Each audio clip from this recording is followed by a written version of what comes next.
6 people shot in yet another mass shooting, looking at the disturbing trend in the city's violence this year and hearing one mother's call for change. Addressing the state of public safety in Baltimore as we learn that latest mass shooting happened inside the borders of a Safe Streets location. And a long-standing Mount Vernon staple shutting its doors for good. How the owner's reasons relate to the crime crisis. Live from WBFF in Baltimore, this is Fox 45 News at 6. Well, we are continuing our coverage on the crime crisis in Baltimore and across the state. Governor Moore on national television says he's making progress in Baltimore's crime fight, but at the same time, the city is still reeling from last week's mass shooting. Good evening, everybody. I'm Mary Bubala. Tonight, we are learning some new details about the victims from that shooting. The mother of an 18-year-old telling Fox 45 News her son was shot 6 times. Alexa Ashwell has details. We're here at the intersection of Cold Spring Avenue and York Road. The mother of one of these victims says her son was shot about 6 times in his leg while simply sitting at this bus stop. He remains in the hospital as police work to find out who did this and why. The mother frustrated, saying not enough is being done to address violence here in the city. The bullet holes at this bus stop, a reminder of Friday's mass shooting here in North Baltimore. But for one mother, the scene forever etched in her mind. Off camera, recalling finding her 18-year-old son on the ground with multiple gunshot wounds. This crime scene was ridiculous. There wasn't even enough officers to cover the scene. We out here on the street corner crying and praying at the same time, waiting for first come, first serve on EMT. You have no idea what that's like, to stand over my son and try to have him look me in the eyes and focus and hold on to life and ask him, like, can you jump up and down in the middle of the street like a fool so we can be the first people to be seen? The teen was one of 3 victims found at the scene. We've had 3 additional victims walk in the local hospitals. The acting police commissioner detailing a total of 6 victims, 5 males, ages 17, 18, and 2 22-year-olds, and a 32-year-old woman, all shot here around 8:45 Friday night. Why and who did this? Unclear. Baltimore police not yet releasing a believed motive. The mother says her son was talking with people at the bus stop when someone pulled up and started firing. It's kids sitting on a bus stop, and you have a car pull up with tinted windows and have people get out and literally start firing, walk down on people and start firing automatic weapons and shoot 6 people. The mother frustrated by the violence. Earlier this year, she says she joined food trucks who were helping serve lunch on campus after 5 students were shot, one of them killed in a mass shooting at the Edmondson Village Shopping Center. The thing that happened at Emerson High School should have created a feeling for all of us, like it did for me. Now, her own teen son, a victim of gun violence. She and a local pastor would like to see more from the city and people of Baltimore. I want to get ahead of that. We need to keep talking and reacting to what happened. What do we got to do to prevent it from happening? If you're not stepping up, you're a part of the problem. The criticism is not going to save our children if they're getting shot 5 and 6 at a time on a bus stop, a public bus stop, at a major intersection, riddled by cameras. The mother there speaking to the cameras at this intersection. We asked police if they've been able to gather any surveillance. In addition to our questions about any suspect information, we're still waiting to hear back. The pastor that you just heard from, before this mass shooting, he says he had already called this community meeting. It's being held tomorrow morning here at the Wilson Park Community Church.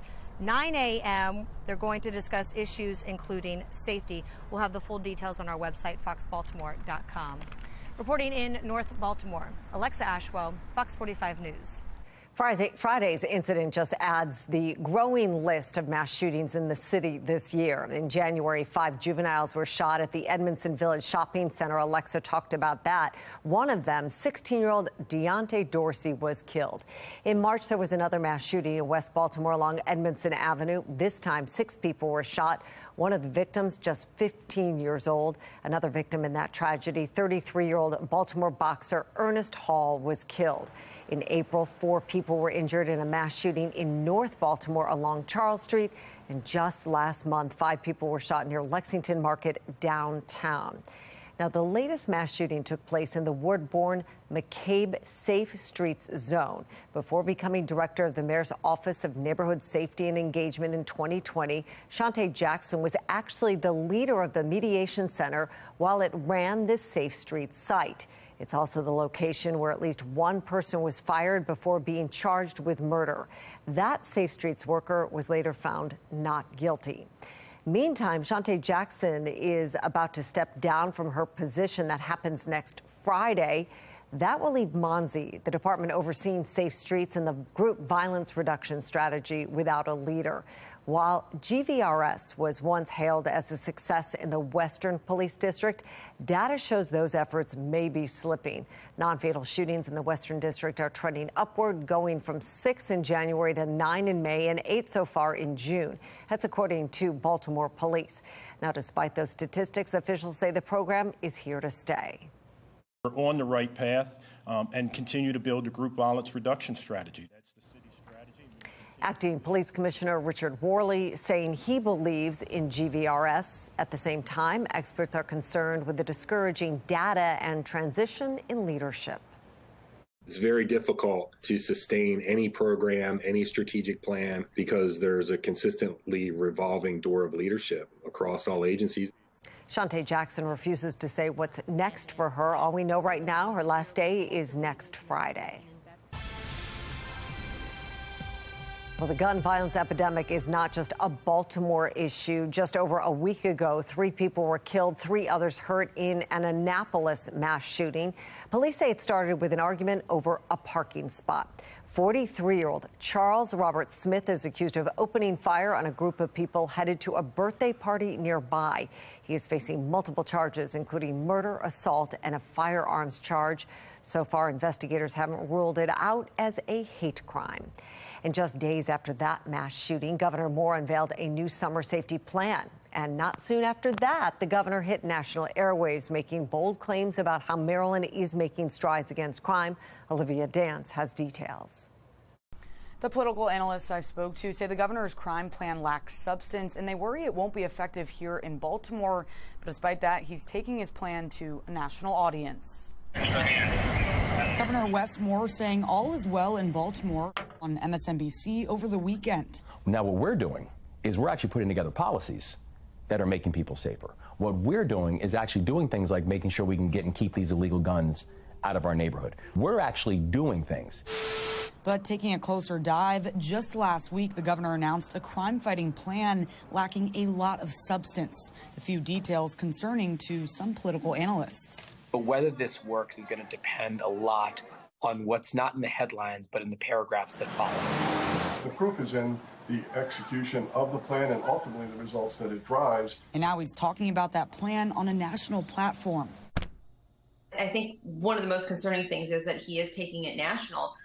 When we here at home are still trying to figure out what exactly does this mean and how is it going to function and how is it really going to affect Baltimore. Eurypsy Morgan, the spokesperson for the People for Elected Accountability and Civic Engagement, or PEACE, says even with the governor touting progress in Baltimore, crime is still a huge concern, despite homicides in the city being down slightly so far this year compared to last. It's not just murders. People are afraid to walk down the street. People are afraid to send their children to school. And while many who actually live in the city still feel unsafe, this isn't the first time the governor has focused instead on a national audience. We know that our impact and the work that we're doing right now, both with the federal government and local government, to reduce violence in the state of Maryland, that it is working. Morgan believes it's obvious that Governor Moore has political aspirations that go beyond the borders of our state. He just put out this crime plan as a response to the crime that we're seeing in the city. And so as long as the focus stays here at home, then, he can say what he wants. But unfortunately, I think it's starting to feel like, maybe Maryland is not #1 focus. As far as the plan goes, Governor Moore's office sent me a statement saying they have committed to investing $122 million for local police departments across the state. Now, $17.5 million of that is dedicated to Baltimore City alone. But of course, only time will tell if the plan will be successful. For now, reporting in Baltimore, I'm Olivia Dance, Fox 45 News. The violence in Baltimore continued early this morning, just after 3 officers responded to a call for an assault in progress on Rosedale Street in northwest Baltimore. At the scene, they found 1 man dead. Anybody with information should contact Baltimore police. So far this year, 128 people have been killed in the city. 287 have survived being shot. Those numbers are down from last year, but spikes in youth violence and crime in recent weeks are leading to concern over a possible summer crime wave. And police are investigating a shooting in Baltimore County tonight. Investigators say just before 11 last night, they responded to a scene in Rosedale where a man had been shot in the leg. He was taken to the hospital with non-life-threatening injuries. Detectives say the shooting was the result of a robbery. Anybody with information should contact Baltimore County Police. In Anne Arundel County, 2 people arrested after a crash involving a stolen dirt bike. Police say at around 9 last night, officers responded to a scene along Maryland Route 100 near Coca-Cola Drive in Hanover. A driver thought the dirt bike was the one he had recently reported as stolen. Police say the driver intentionally pinned the teen to a guardrail with his truck, trying to retrieve the bike. Turns out the bike was stolen, but it did not belong to that driver. Both the driver and the teen now facing charges. Eddie's of Mount Vernon is shutting down by the end of the month. The shop's owner says the primary reason is chronic shoplifting and violence towards employees. In a Facebook post, the owner thanked the community for supporting Eddie's throughout 24 years of business. Well, you're not going to believe what's inside New York City's latest vending machines and how fast they're selling out. The major stir it's causing next in a live report. Plus, the trend of unretirement in tonight's Assignment America. And I'm keeping track of our next weather maker. It's leading to severe weather across parts of the country. I'll let you know when you can expect rain here in my full forecast.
Well, the Baltimore Orioles have lost a Hall of Famer. Dick Hall, who spent 9 seasons with the Birds, has died at age 92. He earned the nickname Turkey for his unusual pitching, motion, and delivery.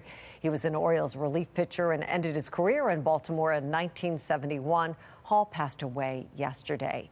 And we are learning more about the cause of death of Ray Lewis III, the 28-year-old son of the Ravens great. Investigators now suspect an overdose. The younger Lewis died last Wednesday after officers were called to a Central Florida home and found him unconscious. Lewis had played college football at Miami like his dad, then Coastal Carolina and Virginia Union.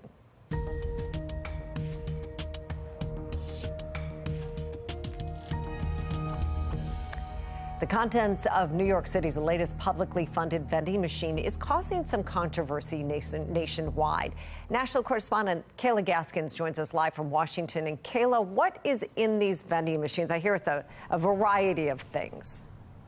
Yeah, Mary, good evening. So these machines have a variety of wellness supplies meant to improve the health of NYC citizens. These are things like contraceptives, masks, wound care. It's all free. But the machines were also put in place to help mitigate the overdose epidemic. So they do have things like Narcan. And then here's what's getting most people upset. Items that help people do drugs and do them in a safer way. You won't find Doritos or Pepsi in Brooklyn's latest vending machine. Instead, Narcan and crack pipes. The point of it is we all know people who would be alive today if a machine like this had existed. This machine, one of 4 the city's health department plans to install. This also normalizes that we in treatment know that people are using, and so we're okay with that. You can use safely, get to us, and then get treatment so that you can turn your life around, and that's the goal. The machine reportedly ran out of crack pipes in the first 24 hours. This program costing taxpayers about $750,000. Critics like former NYPD Commissioner Bill Bratton sees this as society surrendering in the war on drugs. Instead of trying to get people away from drugs, we have policies now. We have vending machines to encourage them to stay on drugs. Narcan vending machines are a growing trend. Pennsylvania, Texas, and Michigan already have them. New York, however, appears to be the first to distribute free crack pipes through vending machines. Former drug dealer and addict Richie Wynn has dedicated his life to helping others achieve sobriety. He says there's no such thing as safe consumption. Have somebody safely inject fentanyl, which is an oxymoron, because there's no way to safely inject a street drug that is being manufactured in another country that has no regulation. Law enforcement expert Jason Johnson pointing out the negative impacts of drugs doesn't stop at the user. And there's also all the collateral effects, homelessness, and all the things that come with it, the appearance of disorder, increase in thefts and shoplifting. It has sort of a ripple effect that I don't think is widely appreciated.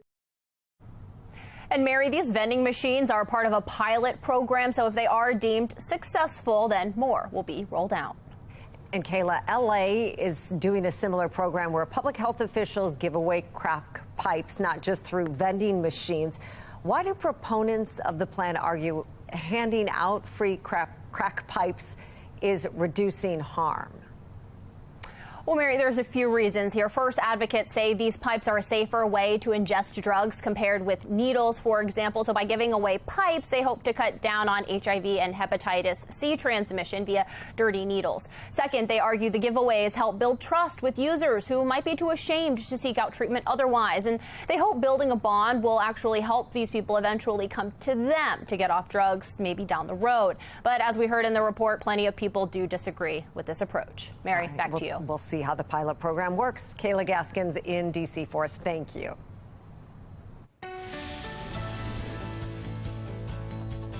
Right now, you're taking a look over Baltimore and over Towson, where it's hot around the state. You also see on the HD radar showers and storms around the country. That's all associated with our next weather maker, and we will have several chances for rain this week.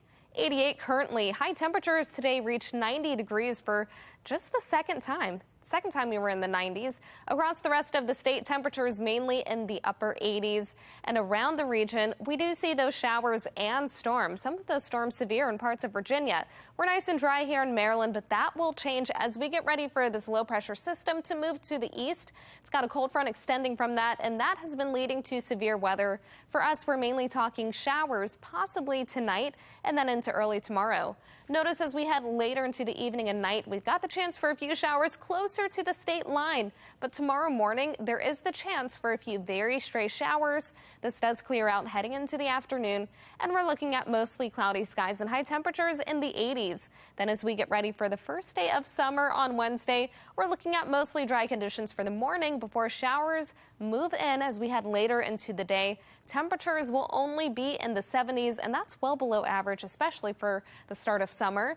After that, our rain chances do increase, and they remain pretty high over the next several days. We're looking at daily showers and storms over the weekend and into next week, but this will be beneficial. We're talking 2 to 3 inches of rain across the state, and that'll help to improve drought conditions. Meanwhile, we're keeping watch on our second named tropical storm, Brett. It's expected to strengthen into a Category 1 hurricane before approaching the Lesser Antilles. Then it'll weaken into a tropical storm, possibly before moving toward Hispaniola. There's also a wave behind that, and it has a medium chance of formation over the next 2 and 5 days. 67 for the low temperature with a few showers possible overnight. Otherwise, we're looking at mostly cloudy skies. Then tomorrow, temperatures around 81, keeping us slightly below average. We'll have mostly cloudy skies and gusty winds with gusts up to 20 miles per hour. But after tomorrow, we're talking an unsettled pattern with a daily chance for showers. I'll have a closer look at how long we see rain in the exclusive 10-day forecast. Weather Window, presented by the National Weather Desk. More severe weather across the South on Monday. A tornado touched down in Destin, Florida. Viewers captured many different angles of the twister. The threat of more tornadoes and flash flooding continued along the Gulf Coast into the afternoon. This photo was taken during an earlier storm, showing a bolt of lightning striking the ocean at Panama City Beach. Want to see your weather photos and videos on TV? Click Chime In on this station's website to share. Retirees re-entering the workforce. Why so many feel like they're being forced to give up their time to go back to work.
With higher costs for just about everything these days, some retirees are considering a return to the workforce. The reasons can vary, but as Steve McCarran from our Sinclair sister station in Seattle reports, there are important things older Americans should consider before making the move.